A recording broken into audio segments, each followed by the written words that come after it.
Leven intercedieron por él. Dijo: prefiero un hijo muerto a uno impertinente. No en vano dijo San Pablo que un obispo ha de saber presidir dignamente su casa y tener unos hijos bien educados.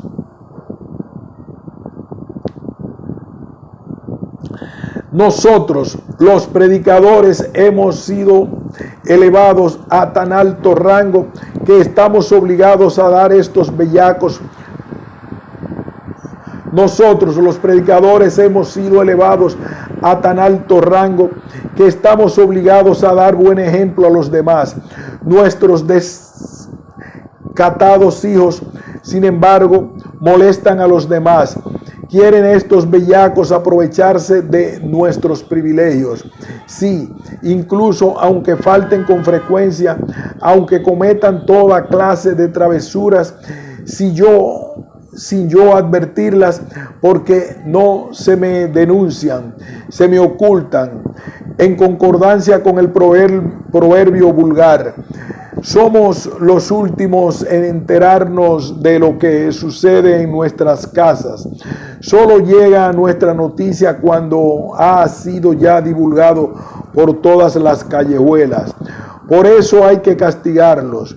No pueden hacer la vista gorda ni dejarles pasar nada por alto.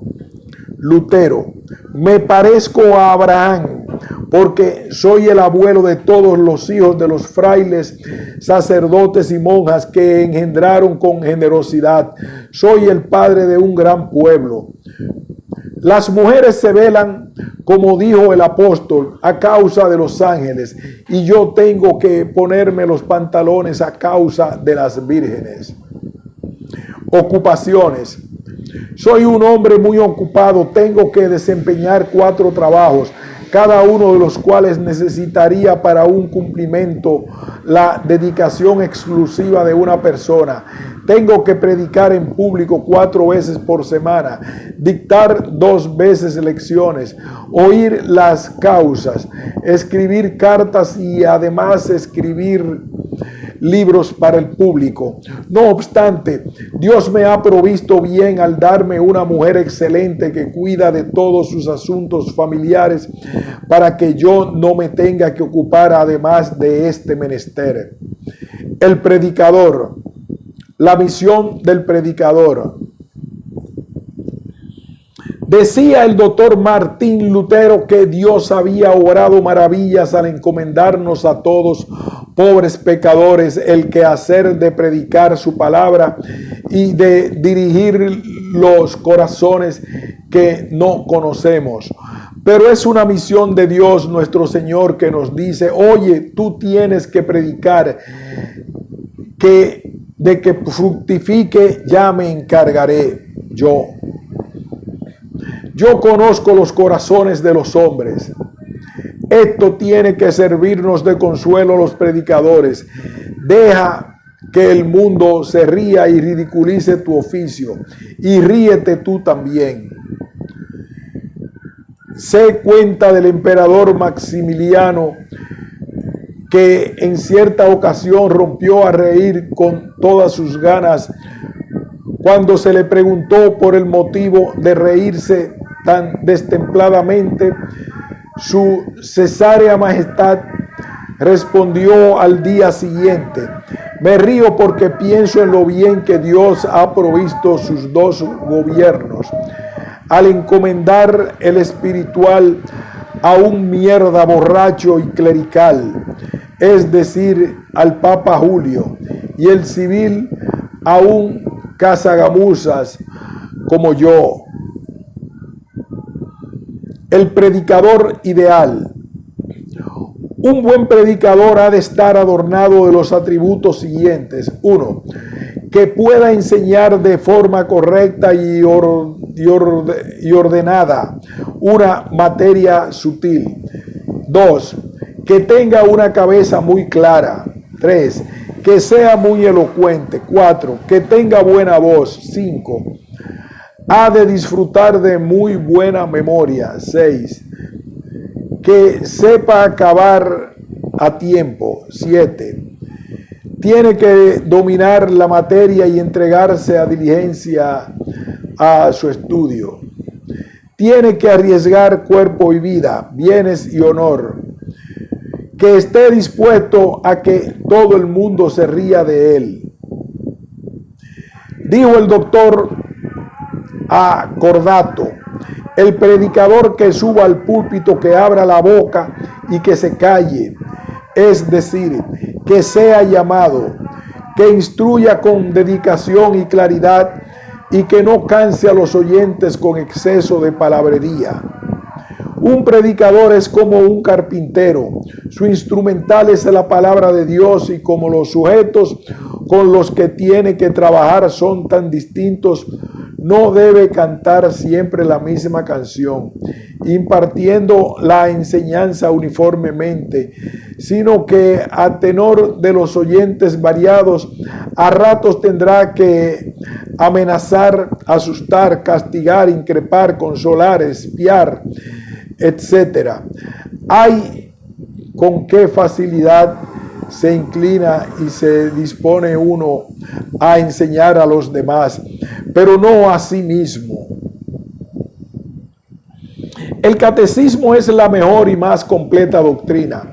Por eso hay que predicarlo sin cesar y no olvidarlo, de manera que las predicaciones públicas partan de él como base hacia el que se dirijan. Me gustaría que diariamente se predicase y se leyese este sencillo libro, pero nuestros predicadores y oyentes lo conocen con tal perfección, se lo han aprendido de tal memoria que les da vergüenza ceñirse a esta insignificancia doctrinal y prefieren lucirse hablando de materias más sublimes. El noble, los campesinos dicen: va, nuestro párroco nos toca siempre la misma cantinela, predica solo el catecismo, los 10 mandamientos y el credo, el Padre Nuestro, y habla sobre el bautismo y la cena. Todo esto nos lo sabemos ya al dedillo. Así, los predicadores se fijan en cosas más subidas y guiados por las preferencias de los oyentes. Predican lo que a estos les da la gana, a costa del fundamento y de los cimientos sobre los que hay que edificar. El doctor Erasmo Albert, al ir a predicar al Margraviato, rogó al doctor Martín Lutero se indicase la manera de predicar a los príncipes. Díjole el doctor: todos tus sermones tienen que apoyarse en la mayor sencillez, y no te fijes en los príncipes, sino en los simples, en los necios, en los toscos e ignorantes, y así alimentarás también a los príncipes. Si en mi sermón tuviera que fijarme en Felipe o en los otros doctores, obraría muy mal, pero dedico sencillamente a los no instruidos, y esto gusta a todos. Sé griego, hebreo. Pues bien, prescindo de todo eso cuando estamos reunidos los muy letrados, y es que a veces rizamos tanto el rizo que Dios nuestro Señor debe quedarse perplejo allá arriba. Muchas veces al bajar del púlpito me he reprochado a mí mismo: ¡puf! Vaya sermón que te ha salido. En realidad no lo habías orientado mal, pero no te has atenido a nada de lo que habías planeado.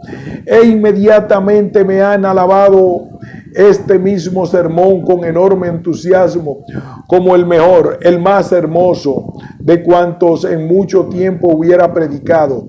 Abajo ya he reflexionado y comprobado que en mi sermón no he dicho nada o muy poco de lo que había proyectado decir. De ello he deducido con certeza que muchas veces se predica algo muy distinto de lo que queremos, porque Dios nuestro Señor inspira otras cosas. Así que, llegada la ocasión, predíquese de distinta manera a como se había preparado con antelación. Todo es bueno, con tal de que se predique solo lo que concuerda con el credo y está regulado por la Sagrada Escritura. Echaba en cara al doctor Martín Lutero a mayor su pusilanimidad y le advertía que no debía fijarse solo en los doctores y en los muy sabios, sino que debía prestar atención a sí mismo al hombre corriente, precisado de ser instruido en la verdad. En el púlpito hay que sacar los pechos y dar de mamar al pueblo sencillo, porque se está criando a diario una iglesia nueva que necesita se le enseñe con toda sencillez la doctrina de los niños. Por este motivo hay que acudir sin cesar al catecismo y dar de beber leche, las ideas elevadas, sutiles y agudas, el vino fuerte hay que reservarlo para los sabios. Los malos predicadores. Decía al doctor Lutero su mujer, que había oído predicar en la parroquia a su pariente Juan Polner, al que esperaba el doctor, y que le había entendido mucho mejor que al doctor Pomer, que se desviaba mucho del tema y mezclaba otros asuntos en sus sermones. A lo que respondió el doctor Lutero: Pomer predica tal como habláis las mujeres, que decís cuanto se os ocurre. Y añadió: el doctor Jonás solía decir que no hay que interesarse por todos los mercenarios con los que uno se encuentra. Y es cierto que el doctor Pomer enrola a veces a algunos que le salen al paso. Es insensato el predicador que está convencido de que puede decir cuanto se le ocurra. Un predicador tiene que mantenerse fiel al tema y esforzarse para hacerse entender a la perfección. Esos predicadores que se empeñan en decir cuanto se les viene a la mente, me parece que se comportan igual que las criadas cuando van a la plaza. Se encuentran con otra muchacha, pues echan con ella una parrafada o engarzan una conversación que les encuentra otra criada, pues otra parrafada, y así en la tercera y en la cuarta, que por eso van tan despacio al mercado. Lo mismo exactamente hacen los predicadores que se apartan demasiado del tema y quieren decir todo a una vez. Y esto es lo que no se puede hacer. El predicador mundano. Lo que se requiere para que un predicador sea apreciado por el mundo. 6 cualidades han de adornar a un predicador para ser como la gente le quiere. 1. Que tenga muy buena pronunciación. 2. Que sea muy letrado. 3. Que sea elocuente. 4. Que tenga una presencia tan agradable que puedan enamorarse de él las muchachas y las jovencitas. 5. Que no reciba dinero, sino que lo reparta. Que hable de temas gratos de escuchar. El predicador y la política. El predicador no debe meterse en política. Cristo era el único Señor y sin embargo dijo a Pilato: tú eres mi Señor. Preguntaron al doctor Martín si un párroco o predicador tenía también potestad para reprender a las autoridades. Respondió: sí, por supuesto, porque si todo va conforme al orden establecido por Dios, Este les ha confiado su derecho de castigar el vicio y la injusticia. Por tanto, hay que reprender a los dirigentes civiles si dejan que se avasallen los bienes de los súbditos y permiten que se les esquilme con usuras y mal gobierno. Sin embargo, no es conveniente que un predicador se ponga a establecer el orden que se ha de observar, ni a tasar el precio del pan, ni de la carne, etc. Lo que tiene que hacer en público es enseñar que cada uno, según su condición, ha de ajustarse fiel y diligentemente a lo prescrito por Dios, que no robe, no cometa adulterio, que no maltrate ni veje, no engañe a los demás, ni se aproveche de ellos, etc. Teología de Lutero, actitud humilde del teólogo. Las sagradas letras exigen que el lector sea humilde, que reverencie y tema la palabra de Dios y que esté siempre dispuesto a decir: enséñame, enséñame, enséñame. El espíritu resiste a los soberbios. Si se ensoberbecen, se verán excluidos de la iglesia de Dios. Que no en vano todo soberbio es hereje, sino de hecho, sí de derecho. Es muy difícil, por otra parte, que quien esté excepcionalmente dotado se vea libre de arrogancia, pero Dios permite que sean probados con rigor quienes han sido adornados con grandes dones, para que se den cuenta de que no son nada. Pablo llevó el aguijón para contrarrestar la insolencia. Y si Felipe no fuese afligido como sabemos, saldría sabe Dios por dónde.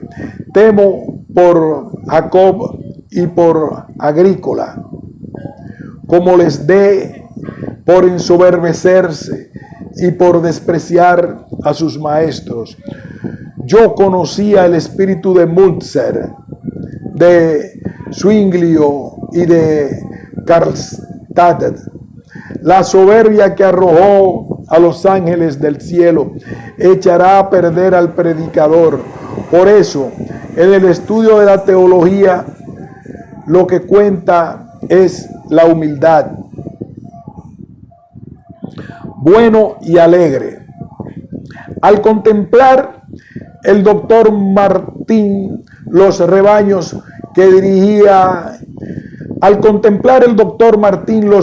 que se dirigían a pastar, dijo: ahí van nuestros predicadores, nuestros lecheros, mantequilleros, queseros, laneros, que todos los días nos predican la fe en Dios, que debemos confiar en Él como en un Padre que cuida de nosotros y que quiere alimentarnos.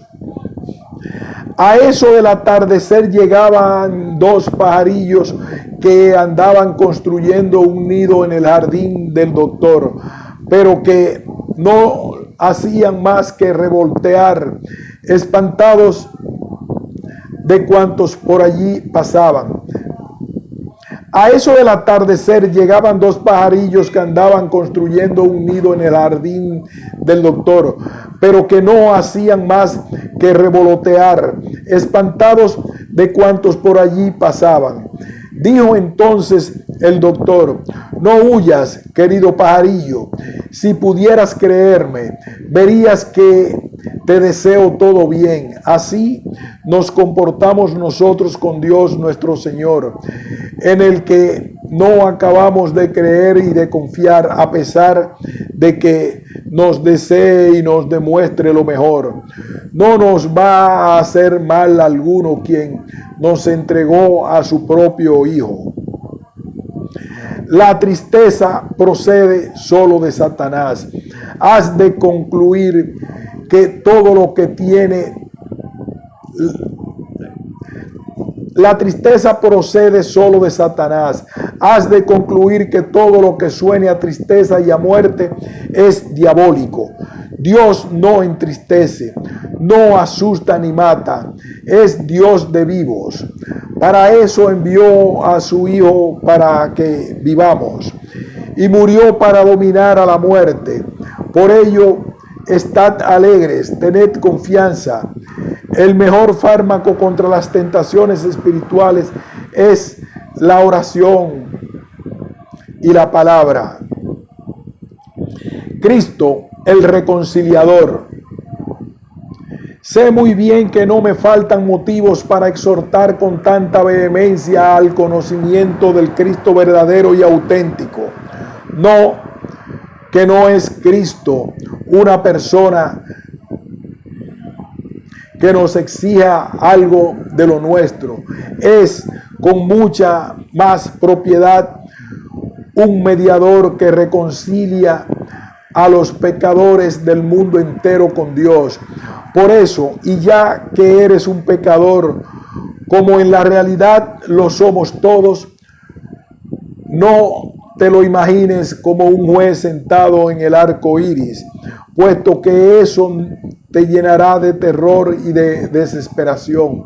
Es mucho mejor que te lo imagines como hay que representarle, es decir, como le ves y le conoces, como el Hijo de Dios y de la Virgen María. Personificado de esta manera, no puede asustar a nadie, no martiriza ni tortura, no nos desprecia a nosotros, pobres pecadores, no nos pide que le rindamos cuenta de nuestra vida, de esta vida que tan mal hemos llevado, sino que es una persona que ha quitado los pecados del mundo entero, que ha querido ser crucificado y aniquilado por propia voluntad.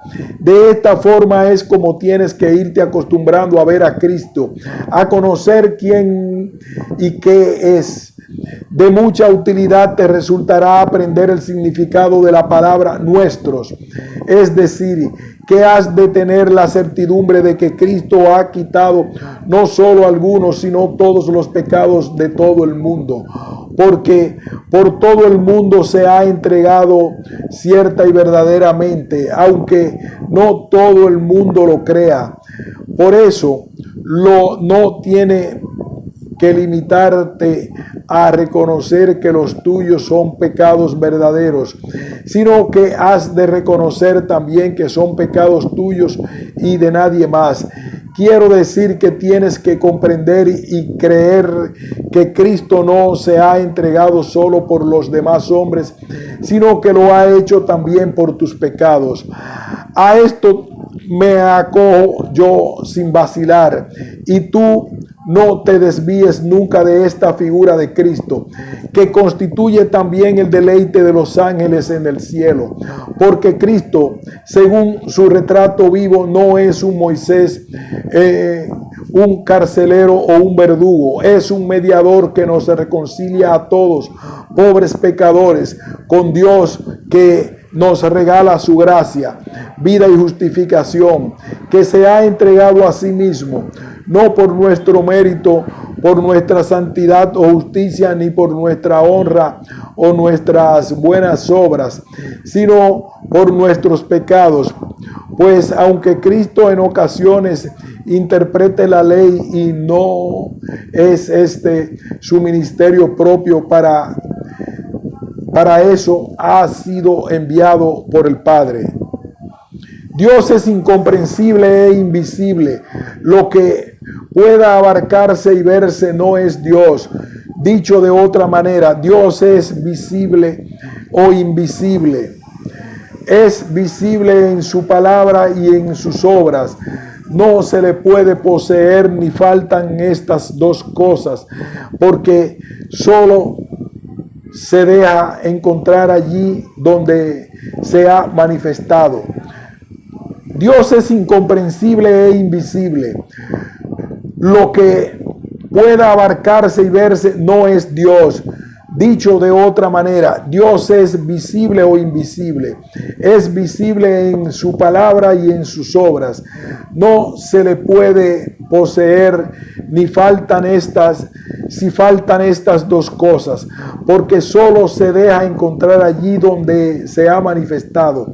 Ellos creen que le han aprehendido en fuerza de sus especulaciones, cuando con ellas lo que aprenden es al diablo que se hace pasar por Dios.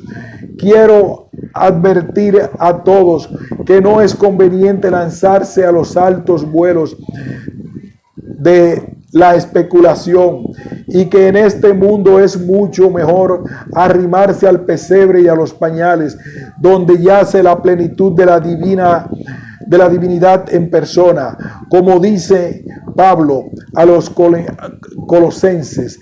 Ahí sí que no puede engañarnos Dios.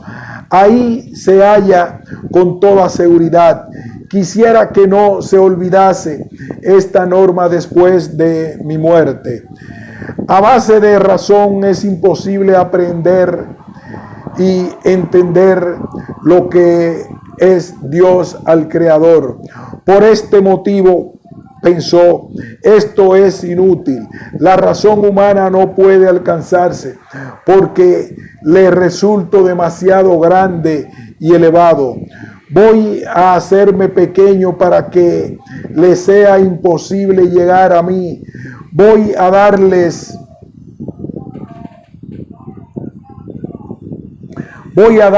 a mi hijo y que se torne en víctima, en pecado, en maldición, y para que me obedezca a mí el Padre hasta la muerte en la cruz. Y esto es lo mismo que empequeñecerse y hacerse inteligible. Pero ¿dónde encontrar a los que lo crean y lo acepten? ¿Dónde están los otros 9? En otra ocasión afirmaba el doctor Martín Lutero que no podía conocer a Dios sino en Cristo, y dijo: me quejaba una vez al doctor Stautis de lo terriblemente que me atormentaba la predestinación. Entonces me contestó: en las llagas de Cristo y no en otra parte puede comprenderse y encontrarse la predestinación, porque está escrito: a Él tenéis que escuchar. El Padre está demasiado arriba, y por eso pensó: quiero construir un camino por el que se pueda llegar hasta mí. Ese camino es Cristo. Creed en Él, estad pendientes de Él, y así podréis dar conmigo en el tiempo oportuno. Pero nosotros no lo cumplimos, y ahí está el motivo de que no podamos alcanzar ni comprender a Dios. No podemos ni imaginarnos lo que es, mucho menos lo que piensa. No será comprendido. Quiere ser asequible solo a través de Cristo. Desea saber el motivo de la condenación de tanta gente. Radica ni más ni menos en que no hacen caso de lo que Cristo dice y enseña. En Cristo es donde debéis dar con lo que soy y con lo que quiero.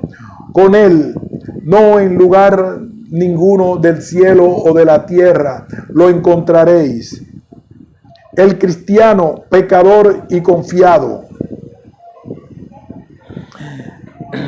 Decía el doctor Martín Lutero al doctor Jonás cuando un barbero le estaba cortando el cabello y rasurando la barba en Eisleben: el pecado original es igual a la barba del hombre, a pesar de que se le afeite hoy y quede la cara totalmente lisa, al día siguiente vuelve a aparecer. Y este crecer del cabello y de la barba no cesa durante toda la vida, solo acaba con la tumba, pues De la misma manera permanece y actúa el pecado original a lo largo de la existencia humana. Pero hay que combatirle y cortar esta especie de cabello sin desmayo. Propiamente la pena del pecado original consiste en no reconocer a Dios, en no saber nada de Él, lo cual es una maldición. Después, en no conocer a los demás, en no tenerlos en cuenta, es decir, en hacerles daño, matarlos, asesinarlos. Y en tercer lugar, en no conocerse a uno mismo, o sea, en estar preocupados solo por sí mismos, en buscar el bien propio, aunque sea con perjuicio de los demás. A Dios no se le puede comprender, sin embargo, se le puede percibir. Permite que se le vea y se le sienta en todo. Se revela como un bondadoso hacedor que realiza y nos da todo lo bueno, según vemos demostrado en el sol y en la luna, con el cielo y la tierra, con los frutos todos que maduran. El fallo de no reconocer a Dios en estas obras suyas y en los innumerables beneficios no hay que imputárselo al Creador, como ni siquiera que todo esto nos lo velase. No, el fallo no está en Él, sino en nosotros, porque la humana naturaleza quedó tan corrompida y envenenada por el pecado original que nos resulta imposible darnos cuenta de todo esto, reconocerlo y comprenderlo. El cristiano ha de ser un hombre alegre, aunque tengas que sufrir tantas calamidades como te acosan desde afuera y desde dentro del mundo y del demonio. Deja lo que pase, consuélate, acude a Dios y ten paciencia. El que es tu Salvador no permitirá que te quedes sin consuelo ni ayuda, ni que las tentaciones te vengan y te pierdan. Estas tentaciones no son necesarias y buenas para que la potencia de Dios se realice en nuestra debilidad.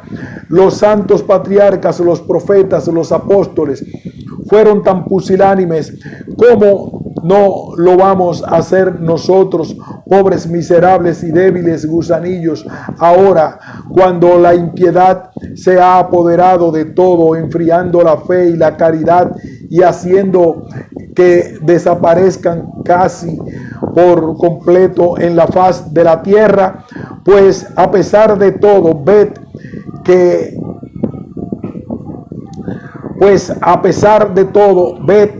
de qué forma tan admirable sigue Dios manteniendo a su iglesia.